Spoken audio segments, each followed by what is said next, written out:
அஸ்ஸலாமு அலைக்கும். Hi friends. இன்றைக்கி வந்து ஸ்ரீலங்கன் பட்டு மோஜி எப்படி செய்யுதுன்னு பார்க்க போகிறோம். இந்த பட்டு மோஜி வந்து வெரைட்டியான ரைஸ், நெய் சோறு, தேங்காய் சோறு இல்லைன்னா ஒயிட் ரைஸோடு சேர்த்து சாப்பிட அப்படி நல்லா இருக்கும். உங்களுக்கு இந்த கறி செஞ்சு வச்சுட்டா ஃப்ரிட்ஜில் வச்சுட்டா உங்களுக்கு 2-3 நாளைக்கு சூடு பண்ணி சாப்பிடவும் இல்லை அப்படி டேஸ்ட் நல்லா இருக்கும். இது செய்கிறதுக்கு பட்டுண்டா கத்திரிக்காய் தேவை. கத்திரிக்காண்டு பட்டுன்னு சொல்லுது சிங்களத்தால். இந்த கத்திரிக்காய் நீங்கள் நல்லா க்ளீன் பண்ணி கழுவி எடுத்துக்கோங்க. இப்போ இதை வெட்டி போடு பாத்திரத்தில் வந்து நீங்கள் கொஞ்சம் உப்புத்தூள் சேர்த்துக்கோங்க. சேர்த்தப்புறம் கத்திரிக்காய் இன்னும் நீள் வாக்கில் வெட்டிக்கணும்.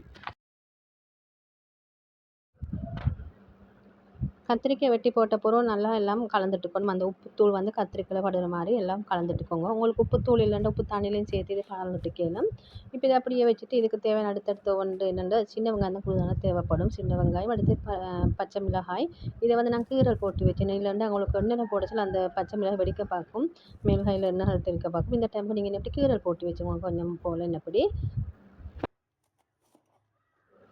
இன்றைக்கி வந்து 350 கிராம் போல் தான் கத்திரிக்காய் எடுத்தேன். இதுக்கு வந்து நீங்கள் சின்ன வெங்காயம் ஒரு 150 கிராம் போல் எடுத்துக்கணும். நல்லா தோல் உரிச்சு அப்படி க்ளீன் பண்ணி வச்சுக்கோங்க. இதோட வந்து பூண்டு ஒரு 10-15, அடுத்து பச்சை மிளகாயும் ஒரு 15 மாதிரி அவங்களோட காரத்துக்கு எப்படி சேர்த்துக்கலாம். அடுத்து கருவேப்பிலை ரம்பையெல்லாம் வந்து சின்னதாக கட் பண்ணி வச்சுக்கோங்க. இல்லாட்டி ரம்பையில கட் பண்ணி வச்சுருந்தாலும் சரி. இப்போ ஒரு சட்டியில் எண்ணெய் ஊற்றினப்போ எண்ணெய் நல்லா சூடாகி வர சொல்ல நீங்கள் மீடியம் ஃப்ளேமுக்கு வச்சுட்டு இந்த கத்திரிக்காய் போட்டுக்கோங்க. அப்படி போட்டப்போ ஒரு பக்கம் நல்லா பொரிஞ்சு வர சொல்ல மறுபக்கம் திருப்பி போட்டு இந்த கலர் வர சொல்ல நீங்கள் இறக்கிக்கோங்க. இன்றைக்கி இந்த பட்டு மோஜிக்கு நெத்தொலி கருவாடு சேர்க்காமைக்கு தான் செய்ய போகிறேன். மாசித்தூள் சேர்த்து தான் உங்களுக்கு நெத்தொலி கருவாடும் இந்த டைமில் உங்களுக்கு பொரித்து வச்சுக்கலாம்.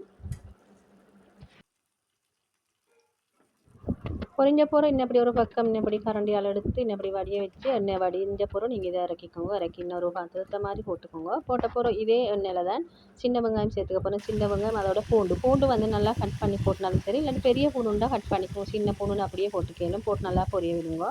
அது நல்லா பொரிஞ்சு வர டைமும் கலர் மாதிரி நல்ல ஒரு மனம் வரும் அந்த பூண்டு பொரிஞ்சு வர சொல்ல. இப்போ இந்த பொரிஞ்சு வர டைமுக்கு இதையும் நீங்கள் அதே போல் இறக்கிக்கோங்க.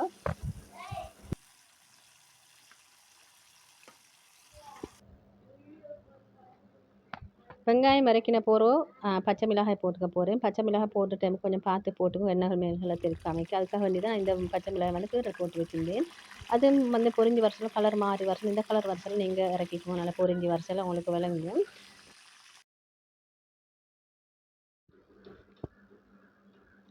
கத்திரிக்காய் பச்சை மிளகாய் இந்த வெங்காயம் எல்லாம் பொரிச்ச அப்புறம் அப்படியே ஃப்ளேம் ஆஃப் ஆக்கிடணும். ஆஃப் ஆக்கின அப்புறம் அதே சூட்டில் தான் இந்த கருவேப்பிலை ரம்பையெல்லாம் பொரிச்சு எடுத்துக்கணும். இது கொஞ்சம் போல் சூடு இருந்தாலும் போதும், டக்குன்னு பொரிஞ்சு வந்துடும். எல்லாம் பொரிஞ்ச போகிறோம் எல்லாம் மறக்கி ஆற வச்சிடணும். இப்போ இதே சட்டியில் தான் நான் வந்து இதை செஞ்சு எடுத்துக்க போகிறேன். இந்த மோஜி செய்கிறதுக்கு வந்து எண்ணெய் கூடுதலான எண்ணெய் தேவையில்லைன்னா பொரிச்சு எடுத்துட்டோம். அப்போ நாங்கள் வந்து இந்த சட்டியில் இந்த எண்ணெயை நாங்கள் பொரிச்சிக்கணும். நான் வந்து ஒரு 2 கரண்டி மட்டும் எண்ணெய் வச்சு அப்படியே மற்ற எண்ணெயெல்லாம் எடுத்துட்டேன். எடுத்த பிறகு இதில் வந்து கடுகு கொஞ்சம் வெந்தயம் போட்ட பிறகு கொஞ்சம் வெங்காயம் சேர்த்துனேன். ஒரு பாதி அளவு மாதிரி வெங்காயம் சேர்த்துனேன். சேர்த்த பிறகு இதில் வந்து ஒரு பட்டை துண்டு சேர்த்துக்கணும். சேர்த்து இது நல்லா கலந்துட்டுக்கணும். ஒரு இலக்கையும் இருந்தால் சேர்த்துக்கலாம். சேர்த்து நல்லா கலந்துட்டுக்கோங்க. இப்போ இது வதங்குறேன்னா உங்களுக்கு கொஞ்சம் உப்புத்தூளும் சேர்த்துக்கலாம். பார்த்து சேர்த்துக்கோங்க. இல்லைன்னா லாஸ்ட்டில் உப்பும் சேர்த்துக்கோங்க. சேர்த்த பிறகு இது நல்லா கலந்துட்ட பிறகு இதோட இஞ்சி பூண்டு பேஸ்ட் 1.5 டீஸ்பூன் மாதிரி சேர்த்து இந்த பச்சை வாசனை போகும் அளவுக்கு நல்லா இப்படி பொரிய விடணும். இதெல்லாம் நல்லா வதங்கி வர டைமில் இதோட வந்து உங்களுக்கு காரத்துக்கு ஏற்ப அவங்களோட விருப்பப்படி உங்களுக்கு இந்த மசாலாத்தூள் சேர்த்துக்கலாம். மசாலாக்கள் பெரிய அளவில் இல்லை. மஞ்சத்தூள், மிளகுத்தூள், கட்டர்த்தூள் தான் சேர்த்துட்டேன். உங்களுக்கு எந்த அளவுக்கு காரம் வேணுமோ அந்த அளவுக்கு சேர்த்துக்கலாம். உங்களோட இஷ்டப்படி இதுக்கு சேர்த்துக்கலாம்.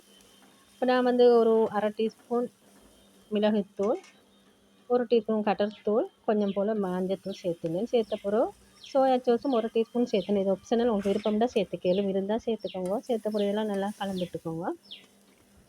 இப்போ தான் இதோட மாசித்தூள் கொஞ்சம் போல் சேர்த்துனேன். சேர்த்து இதே நல்லா கலந்துட்டு இந்த மாசித்தூள் கொஞ்சம் வேகணும். ஏன்னா நாங்கள் நெத்தோடி பொரிச்சு போடணுன்னா அப்படி போட தேவையில்லை. வேகிறதுக்கு தண்ணி ஊற்றவும் தேவையில்லை. இப்போ இந்த மாசித்தூள் போடுறதால கொஞ்சம் போல் தண்ணி ஊற்றிக்கணும். ஒரு கரண்டி மட்டும் தண்ணி ஊற்றினேன்.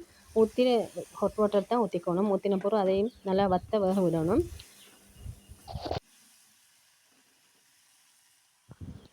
மாசித்தூள் வந்த பிறகு இதோட நாங்கள் இந்த கத்திரிக்காய், இந்த வெங்காயம் இதெல்லாம் சேர்த்துக்கணும். சேர்த்து நல்லா கலந்துட்டுக்கணும் எல்லாம். இப்போ எல்லாம் நல்லா கலந்துட்ட போகிறோம். இந்த டைமில் உங்களுக்கு உப்பு பார்த்துக்கணும். உப்பு பார்த்து உப்பு போடலாம் சேர்த்துக்கலாம்.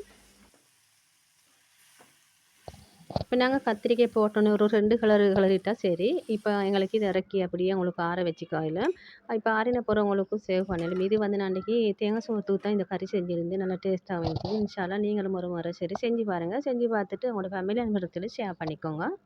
இன்னுமே சப்ஸ்கிரைப் பண்ணி பார்க்காம இருந்தா, மறக்காம சப்ஸ்கிரைப் பண்ணிக்கோங்க. பக்கத்துல பெல் ஐக்கானை அழுத்தி ஆல் ஆப்ஷனை கொடுங்க. அப்பதான் இதுல வர வீடியோ நோட்டிஃபிகேஷனா வந்து சேரும். இன்னும் ஒரு இன்ட்ரெஸ்டான வீடியோ சந்திக்கும் வரை தேங்க்ஸ் ஃபார் வாட்சிங்.